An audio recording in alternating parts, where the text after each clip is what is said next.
नमस्कार दोस्तों, welcome to MPC जी की ट्रिक्स। अगर आपको ये वीडियो पसंद आए तो चैनल को सब्सक्राइब करना मत भूलिएगा और साथ में ये बेल आइकन को दबाना भी मत भूलिएगा, जिससे कि आपको टाइम पे नोटिफिकेशन मिलते रहेंगे कि हमने अब वीडियो अपलोड किया है। और साथ में हमें ये भी पता चलेगा कि आपको वीडियो पसंद है, तो हम और अच्छे से अच्छे वीडियो आपके लिए बना पाएंगे। नमस्कार दोस्तों, वेलकम टू एमपीएससी जी की ट्रिक्स। आज हम जीएसटी यानी गुड्स एंड सर्विस टैक्स के बारे में इस वीडियो में पूरी जानकारी लेंगे। तो दोस्तों, एग्जाम में पूछा जा सकता है कि जीएसटी का फुल फॉर्म क्या है, ये भी सवाल आ सकता है। तो जीएसटी का फुल फॉर्म है गुड्स एंड सर्विस टैक्स। तो ये जो गुड्स एंड सर्विस टैक्स है वो संविधान के 122वें संविधान संशोधन द्वारा जीएसटी को जोड़ा गया है।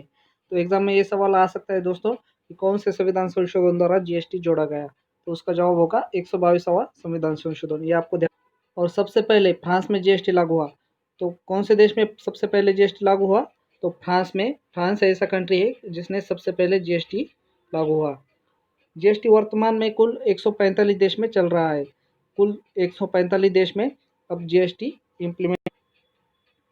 न्यूजीलैंड का जो जीएसटी है दोस्तों वो सर्वश्रेष्ठ माना जाता है। मतलब न्यूजीलैंड देश का जो जीएसटी है उसका इम्प्लीमेंटेशन, उसके जीएसटी के रेट वो सर्वश्रेष्ठ माने जाते हैं। तो न्यूजीलैंड देश का जीएसटी सर्वश्रेष्ठ माना जाता है। अल्कोहल, नेचुरल गैस, इलेक्ट्रिसिटी और पेट्रोलियम, ये सब चीज़ों को जीएसटी के दायरे से बाहर रखा गया है। मतलब इन सारी चीज़ों पे जीएसटी लागू नहीं होता।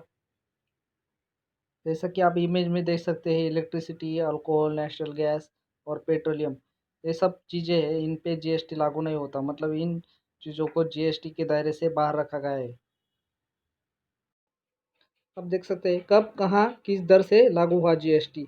मतलब कौन सी कंट्री ने कौन से वर्ष जीएसटी लागू किया और उनका स्टैंडर्ड रेट क्या है। जैसे कि आप इमेज में देख सकते हैं, कनाडा है। कनाडा ने जून 1905 को जीएसटी लागू किया। उनका स्टैंडर्ड रेट है 5%। जैसे कि फ्रांस ने अप्रैल 1954 में जीएसटी लागू किया, उनका स्टैंडर्ड रेट है 20%। यूके ने जनवरी 1973 में जीएसटी लागू किया, उनका स्टैंडर्ड रेट है 20%। और आगे कई सारी कंट्री है, जापान, ऑस्ट्रेलिया, मलेशिया और जर्मनी, उनके अलग अलग साल और उनका स्टैंडर्ड रेट आप इमेज में देख सकते हैं। इन इमेज का स्क्रीनशॉट ले सकते हैं। जीएसटी वस्तु और सेवा कर, इसका स्ट्रक्चर हम देखेंगे ये किस तरह से इम्प्लीमेंट होता है, कि राज्य के अंदर व्यापार पर कैसे जीएसटी इम्प्लीमेंट होता है और एक राज्य से दूसरे राज्य में व्यापार पर किस तरह से जीएसटी इम्प्लीमेंट होता है।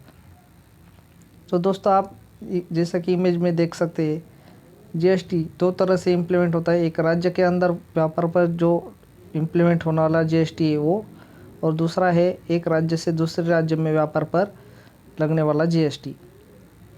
तो राज्य के अंदर व्यापार पर लगने वाला जीएसटी में कौन कौन से आते हैं? तो सीजीएसटी आता है, जो कि केंद्र सरकार द्वारा लगाया जाता है। और दूसरा होता है वो एसजीएसटी, वो जो स्टेट जीएसटी होता है, वो राज्य द्वारा लगाया जाता है। ये दो जीएसटी स्टेट में लगाए जाते हैं। स्टेट के अंदर जो भी कुछ व्यापार हो उसके ऊपर सीजीएसटी और एसजीएसटी ये दोनों लगाए जाते हैं। और दूसरा है दोस्तों, एक राज्य से दूसरे राज्य में व्यापार पर जीएसटी। तो उसमें मतलब एक महाराष्ट्र राज्य से गुजरात राज्य में व्यापार किया या माल भेजा गया, तो उनके ऊपर जो लगेगा वो लगेगा आईजीएसटी। वो केंद्र सरकार और राज्य सरकार दोनों द्वारा लगाया जाता है। तो दो राज्यों के बीच जो व्यापार होगा उसके ऊपर आईजीएसटी लगेगा, और स्टेट के अंदर जो व्यापार होगा उसके ऊपर सीजीएसटी और एसजीएसटी ये दोनों लगाए जाएंगे। आपको ध्यान में रखना है राज्य के अंदर व्यापार पर कौन सा जीएसटी लगता है और एक राज्य से दूसरे राज्य में व्यापार पर कौन सा जीएसटी लगता है। अब हम देखेंगे दोस्तों जीएसटी का इतिहास। जीएसटी का इतिहास क्या है? तो जीएसटी एक अप्रत्यक्ष कर है, इसे डेस्टिनेशन टैक्स भी बोला जाता है। जीएसटी एक इनडायरेक्ट टैक्स, अप्रत्यक्ष कर है, जिसको डेस्टिनेशन टैक्स भी बोला जाता है। और सबसे पहले जो है जीएसटी को विजय केरकर समिति ने सबसे पहले जीएसटी लागू करने का सुझाव दिया था। तो एग्ज़ाम में ये सवाल पूछा जा सकता है कि कौन सी कमेटी ने सबसे पहले जीएसटी लागू करने का सुझाव दिया था, तो उसका जवाब होगा विजय केरकर समिति। ये समिति आपको ध्यान में रखना है। और 3 अगस्त 2016 को लोकसभा में ये जीएसटी का बिल पारित हुआ। कितना? 3 अगस्त 2016 को लोकसभा ने इस बिल को पारित किया। बाद में 8 अगस्त 2016 को राज्यसभा ने इस बिल को पारित किया। 3 अगस्त ने लोकसभा को पारित किया और बाद में 8 अगस्त को राज्यसभा ने इस बिल को पारित किया। बाद में राष्ट्रपति जी ने 8 सितंबर 2016 को इस बिल के ऊपर साइन कर दिया। ये तीनों डेट आपको याद रखना है। राष्ट्रपति जी ने 8 सितंबर 2016 को इस बिल पे साइन कर दिया। ये जो जीएसटी का बिल है वो 101वां संविधान संशोधन विधेयक है, वो 1 जुलाई 2017 को लागू हुआ। ये आपको ध्यान में रखना है। 101वां संविधान संशोधन है जीएसटी का और उस विधेयक को 1 जुलाई 2017 को लागू किया गया। तो जीएसटी की जो दरें हैं वो 5 तरह की है। देखो आप देख सकते हैं 0%, 5%, 12%, 18% और 28%। ये स्लैब रेट जीएसटी के दरें आपको याद रखने हैं। 0, 5, 12, 18 एंड 28, ये 5 दरें हैं। आपको ये भी इसके ऊपर भी सवाल पूछा जा सकता है कि कौन कौन से स्लैब रेट है, तो उसकी दृष्टि से ये आपको ध्यान में रखना है। अब देखेंगे जीएसटी काउंसिल। जीएसटी काउंसिल क्या है? जीएसटी काउंसिल को अनुच्छेद 279A में रखा गया है। दोस्तों ये जो जीएसटी काउंसिल है उसको संविधान के अनुच्छेद 279A में रखा गया है और हाल ही में जो जीएसटी की काउंसिल में मीटिंग हुई थी, उन मीटिंग में 66 तरह की जो प्रोडक्ट्स है उनके ऊपर से जीएसटी की रेट कम कर दिए। हाल में लोगों की बहुत कंप्लेंट आई थी, व्यापारियों की कंप्लेंट आई थी कि कुछ प्रोडक्ट्स पे बहुत ज़्यादा जीएसटी है। तो जीएसटी काउंसिल ने उसके ऊपर अमल करते हुए ये डिसीजन लिया कि उनके ऊपर से जीएसटी की दर घटाई जाएगी। भारत में संचालित जीएसटी टैक्स दर के अंतर्राष्ट्रीय स्तर पर भारत सहित केवल 5 देशों में 4 गैर स्तरीय स्लैब है। मतलब भारत उन 5 देशों में एक ऐसा देश है जिनमें 4 गैर स्तरीय स्लैब है। ये भी आपको ध्यान पॉइंट है। भारत में जीएसटी लागू करने वाले प्रथम 4 राज्य कौन से हैं? तो एग्जाम में ऐसा सवाल आ सकता है कि सबसे पहले जीएसटी लागू करने वाला स्टेट कौन सा है? तो उसका जवाब होगा आसाम। आसाम जो स्टेट है उसने सबसे पहले भारत में जीएसटी लागू किया 12 अगस्त 2016 को। तो आसाम सबसे पहले जीएसटी लागू करने वाला स्टेट बन गया। उसके बाद ये भी पूछा जा सकता है कि भारत में सबसे पहले जीएसटी लागू करने वाले प्रथम 4 राज्य कौन से हैं? तो ये प्रथम 4 राज्य जो है वो भी आपको ध्यान में रखना है। पहला तो आसाम, दूसरा बिहार जिसने 16 अगस्त को जीएसटी लागू किया, ठीक आसाम के 4 दिन बाद। उसके बाद झारखंड, उसने 17 अगस्त को जीएसटी लागू किया। उसके बाद आता है छत्तीसगढ़ जिसने 22 अगस्त को जीएसटी लागू किया। तो ये जो आसाम, बिहार, झारखंड और छत्तीसगढ़ है ये एक के बाद एक जीएसटी लागू करने वाले 4 राज्य है। तो एग्जाम की दृष्टि से आपको कम से कम 4 स्टेट याद रखने हैं। पता है कि सबसे आखिर में जीएसटी किस राज्य ने लागू किया? तो उसका जवाब होगा जम्मू एंड कश्मीर। वो राज्य है जिसने सबसे आखिर में जीएसटी लागू किया और वो जीएसटी लागू करने वाला देश का 31वां राज्य बना। वो जम्मू कश्मीर ने 8 जुलाई 2017 को जीएसटी लागू किया। ये डेट भी आपको याद रखना है कि जम्मू एंड कश्मीर ने 8 जुलाई 2017 को जीएसटी लागू किया और वो जीएसटी लागू करने वाला आखिरी राज्य बना। तो अगला सवाल ये भी हो सकता है कि जीएसटी काउंसिल में सदस्य संख्या कितनी है? तो जीएसटी काउंसिल में कुल सदस्य संख्या है 33।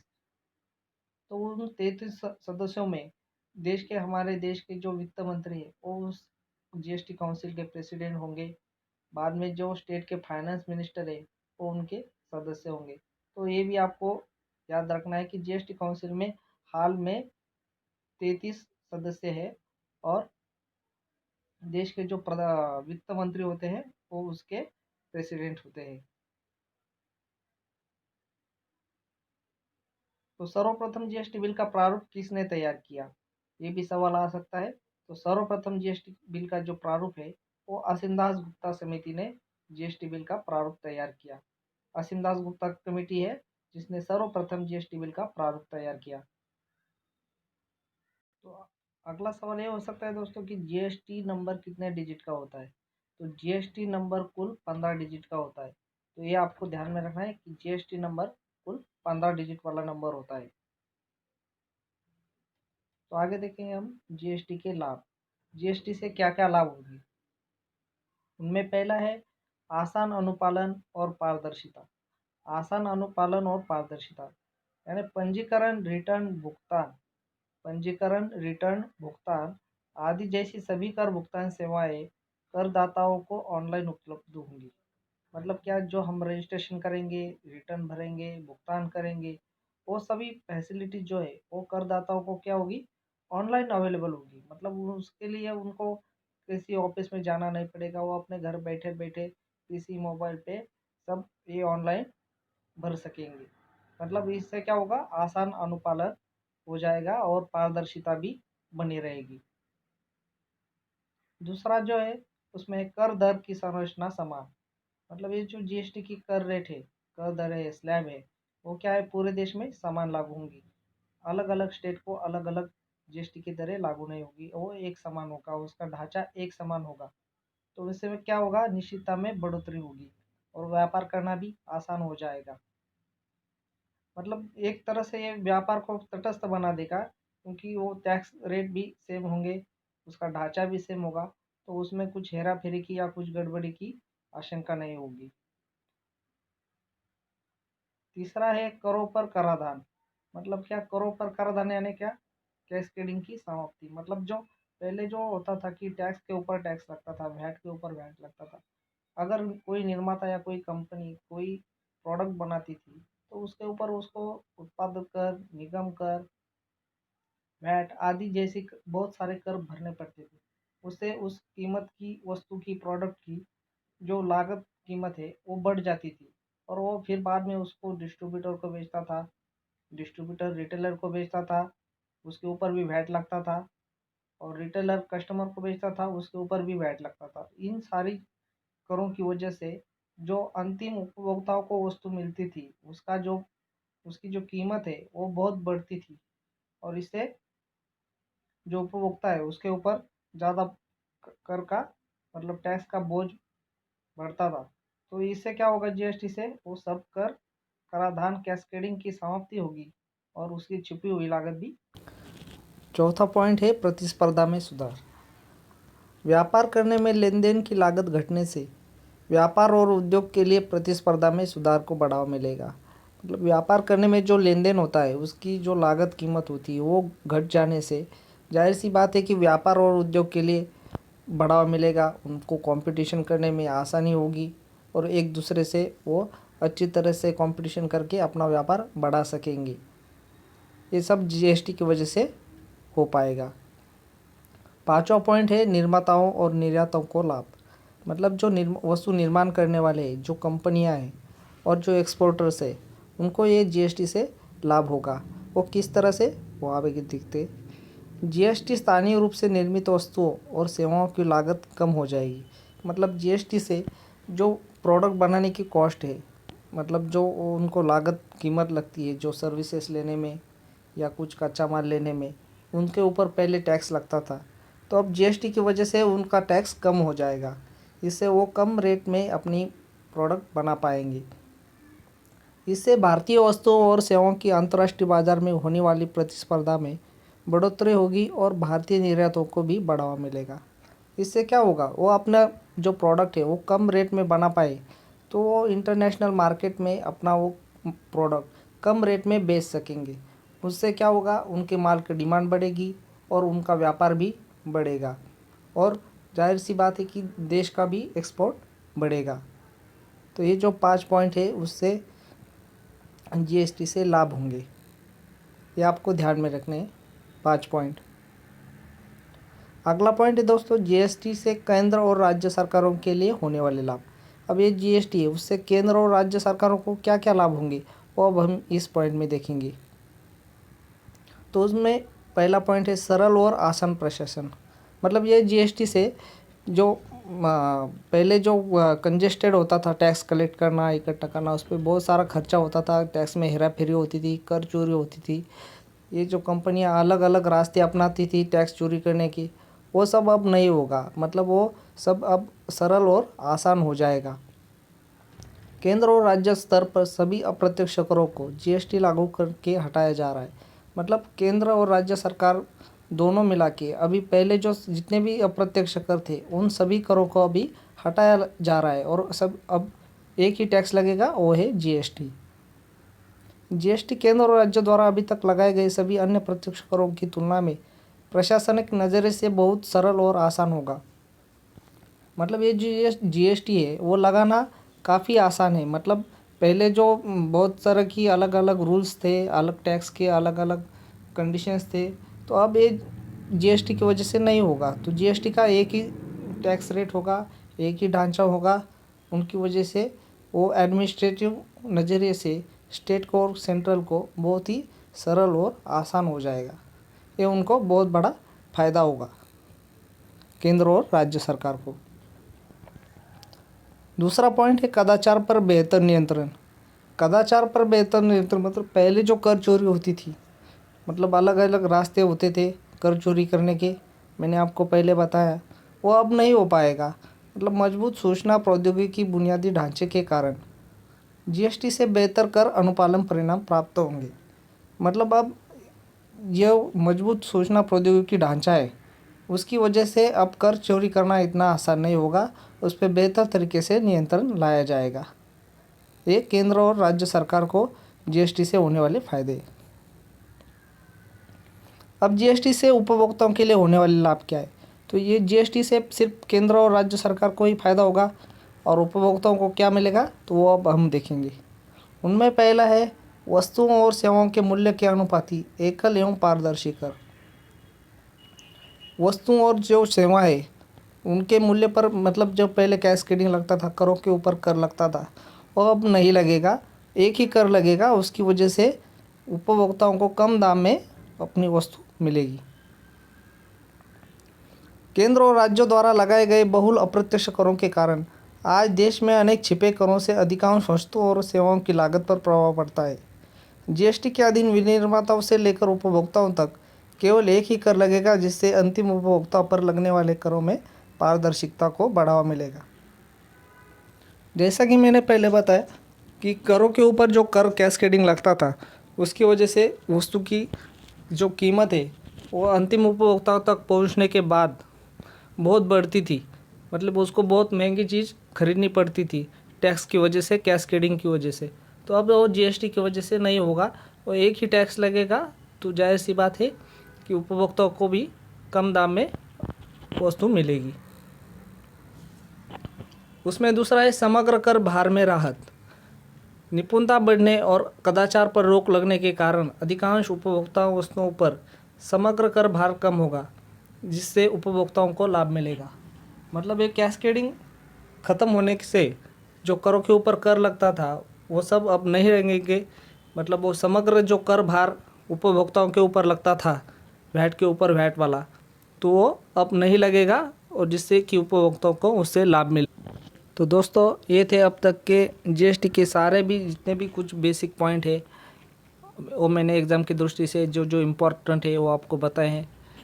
इसमें हमने बहुत सारी चीज़ें कवर कर ली है कि जीएसटी कौन से संविधान द्वारा लागू हुआ, उसमें बात अब तक वर्ल्ड में कितने देशों में जीएसटी चल रहा है, कौन सा जीएसटी इम्प्लीमेंट करने वाला सबसे अच्छा देश है, भारत में जीएसटी के बाहर कौन कौन सी चीज़ें आती है, जीएसटी नंबर कितने डिजिट का होता है, कौन से स्टेट ने पहले जीएसटी लागू किया, कौन सा जीएसटी लागू करने वाला आखिरी स्टेट है, जीएसटी लागू करने वाली कौन सी समिति है, कौन सी समिति ने सबसे पहले सुझाव दिया, जीएसटी से क्या क्या लाभ होंगे, स्टेट को क्या लाभ होंगे, सेंट्रल को क्या लाभ होंगे, उपभोक्ताओं को क्या लाभ होंगे।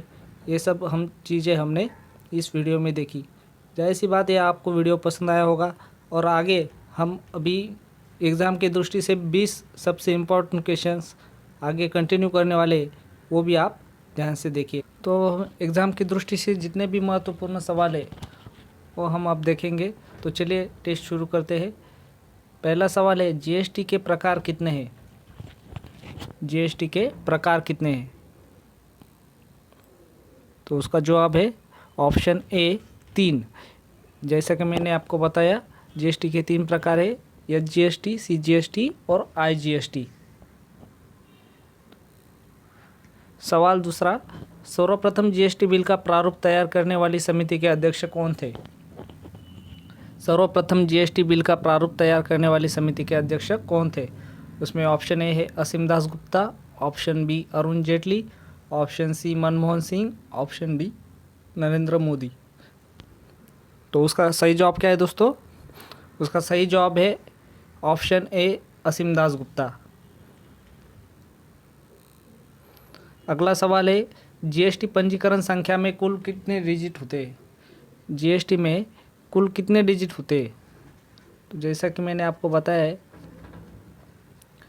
जीएसटी पंजीकरण संख्या में कुल 15 डिजिट होते हैं। इसका सही जवाब है ऑप्शन डी 15। अगला सवाल है जीएसटी चोरी करने पर कितने वर्ष के लिए कारावास का प्रावधान है? जीएसटी चोरी करने पर कितने वर्ष के लिए कारावास का प्रावधान है? उसका सही जवाब है ऑप्शन सी 5 वर्ष। 5 वर्ष जीएसटी चोरी करने के लिए कारावास है। तो ये सारे सवाल थे अब तक। अगला सवाल है जीएसटी परिषद में सम्मिलित कुल सदस्यों की संख्या कितनी है? जीएसटी परिषद, जीएसटी काउंसिल जो है उसमें कुल कितने मेंबर होते हैं दोस्तों? तो मैंने आपको बताया ऑप्शन डी 33 मेंबर होते हैं वित्त मंत्री को लेकर।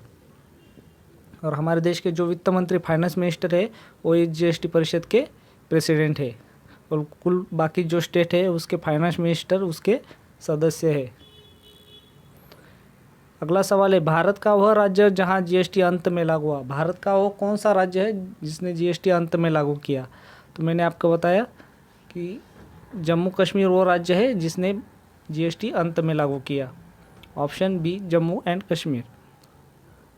अगला सवाल है जीएसटी लागू करने वाला विश्व का पहला देश कौन सा था? कौन से देश ने जीएसटी सबसे पहले लागू किया था? तो उसका सही जवाब है ऑप्शन ए फ्रांस। फ्रांस ने सबसे पहले जीएसटी लागू किया था। अगला सवाल है वह संविधान संशोधन जिसके तहत जीएसटी पारित किया गया, वह कौन सा संविधान संशोधन है जिसके तहत जीएसटी पारित किया गया? तो उसका मैंने शुरू में बताया, वीडियो के शुरू में, ऑप्शन नंबर सी 122वां संविधान संशोधन। अगला सवाल है भारत में वस्तु एवं सेवा कर जीएसटी लागू कर दिया गया। कौन से तारीख को भारत में वस्तु एवं सेवा कर लागू कर दिया गया? उसका सही जवाब है ऑप्शन ए 1 जुलाई 2017 को भारत में जीएसटी लागू कर दिया गया। अगला सवाल है भारत में जीएसटी लागू करने का सुझाव किसने दिया था? उसका सही जवाब है भारत में जीएसटी लागू करने का सुझाव विजय केरकर समिति ने दिया था। अगला सवाल है जीएसटी में समाहित कुल अप्रत्यक्ष कर तथा अधिभार शेष की संख्या क्रमशः कितनी है? जीएसटी में जो समाहित कुल अप्रत्यक्ष कर है उसकी और अधिभार शेष की संख्या क्रमशः कितनी है पूछा गया है। तो उसका सही जवाब है ऑप्शन बी 17 अप्रत्यक्ष कर तथा 23 अधिभार। 17 अप्रत्यक्ष कर तथा 23 अधिभार। अगला सवाल है जीएसटी बिल को सर्वप्रथम पारित करने वाला राज्य कौन सा है? तो जीएसटी बिल को सर्वप्रथम किस राज्य ने पारित किया? उसका सही जवाब है आसाम। ऑप्शन डी आसाम ये राज्य है जिसने पहले जीएसटी बिल को सर्वप्रथम पारित किया। अगला सवाल है राज्यों को जीएसटी से होने वाले नुकसान का कितने वर्षों तक केंद्र 100% भरपाई करेगा? राज्यों को जो जीएसटी से नुकसान होने वाला है उसको अगले कितने वर्षों तक केंद्र 100% भरपाई करेगा? उसका सही जवाब है ऑप्शन ए 5 वर्षों तक। 5 वर्षों तक केंद्र सरकार राज्यों को जीएसटी से होने वाले नुकसान की भरपाई करेगा। अगला सवाल है जीएसटी लागू होने के बाद जीडीपी में कितने प्रतिशत वृद्धि का अनुमान लगाया गया है? जीएसटी लागू होने के बाद जीडीपी में कितने प्रतिशत वृद्धि का अनुमान लगाया गया है? उसका सही जवाब है ऑप्शन सी 2%। 2% जीडीपी में वृद्धि होने का अनुमान लगाया गया है। अगला सवाल है ये जीएसटी किस प्रकार का कर है? ये जो जीएसटी है वो किस प्रकार का कर है? उसका सही जवाब है अप्रत्यक्ष बहुस्तरीय गंतव्य आधारित। ऑप्शन बी अप्रत्यक्ष बहुस्तरीय गंतव्य आधारित प्रकार का जीएसटी कर है। अगला सवाल है जीएसटी बिल पर राज्यसभा तथा लोकसभा ने क्रमशः कब पारित किया?